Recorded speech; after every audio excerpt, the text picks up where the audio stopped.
I guess I'd like to start with a question. What's your why? Why are you here? Why do you do what you do? What is your why? And I think many of us continue to come to these Board of Health meetings because our why, I think, is very different than your why. We might agree on some things, but then seems to be a growing disparity between why you're doing what you're doing and what we as your constituents are asking of you, are requesting of you, looking at information, and we hear nothing from you. And it starts to become pretty frustrating. You are elected officials, Mr. Wiley, you mentioned that in your statement. You're elected by your constituents to represent us. And so at a minimum, communicating back when we send emails or we ask questions, that's just common courtesy. I'm here today because I FOIA'd information after we were kicked out and no meeting happened in December. It's taken this long for me to finally get the information and to be able to come and share that with you. So this is part of a statement I wrote to my commissioners in Branch County. There's been discussion about moving the Board of Health meeting back to the Health Department. I ask that you as a board object to this. For one, having it at the courthouse allows for microphones and better hearing of the board and people speaking. Also, if you would set up a YouTube for the county, this could be used for the Board of Health meetings. Finally, might I remind you that the Board of Health canceled their meeting in December because of unruly attenders. I have FOIA'd the documents that show there was no policy voted on by the Board of Health requiring masks or any screening to attend or enter the Board of Health meeting on that day. Also, under the Michigan Open Meetings Act, it's not allowed to limit or prevent an attender to a meeting unless they become violent. According to the chair, that's why she canceled the meeting. However, there's video evidence that this was not the case at all. In fact, when the law enforcement was called, everyone left peacefully because we were threatened with trespassing. After reading the FOIA documents, I believe the health officer violated the law, as did the chair who canceled the meeting. My point is, what prevents this from happening again if the meetings are moved back to the Board of Health building? There seems to be a lack of accountability that the health officer falls under. She also seems to shame those who disagree with her because they ask logical questions. Here's an email she shared with all of you in July that I received via my FOIA. This is July, written by Ms. Burns. I want to share a moment from my day yesterday. I had a local district superintendent send me an article. Thank you. Yeah, we can finish it up. I'd like to yield my time to Jennifer Wirtz, please. Thank you. Continue, Ms. Wirtz. I had a local district superintendent send me an article authored by a doctor who's an anti-vaxxer. This person believed the article to be factual, honest, and true. This person has earned advanced education in the field of education. We assume that educated people are quickly able to sort through the misinformation and see it for what it is. They can't. The misinformation is so well done, so compelling. Please arm yourself so that you can sort out the misinformation and inform your family, friends, and others of the facts. Websites that can be reliable on our factual information include WHO, CDC, MDHHS, and your local health department. In nearly all cases, your physician can also be a source of truth. I'm asking that everyone here be a source of factual information and to please help us dispel the myths. I do have hope that vaccination rates will increase, hope that new, more deadly variants can be stopped. We can get there by working together. Together, we are stronger. This is the attitude of your health director.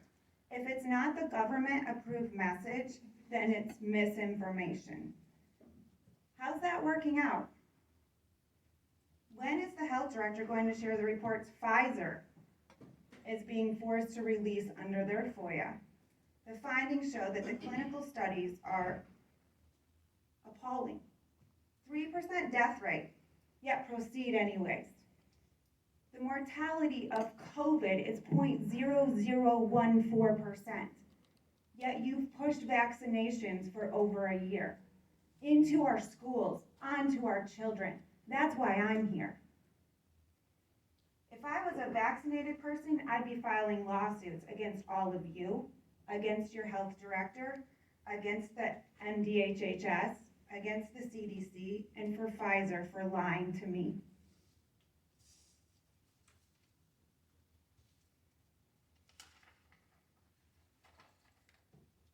I have a few other documents I could read from my FOIA. I'm not sure if I'm going to have time. I'm going to close with this, and then if I have time, I'll continue to read those. But before long, you as a board will be faced with contract renewal again of your health officer. Our health officer, really.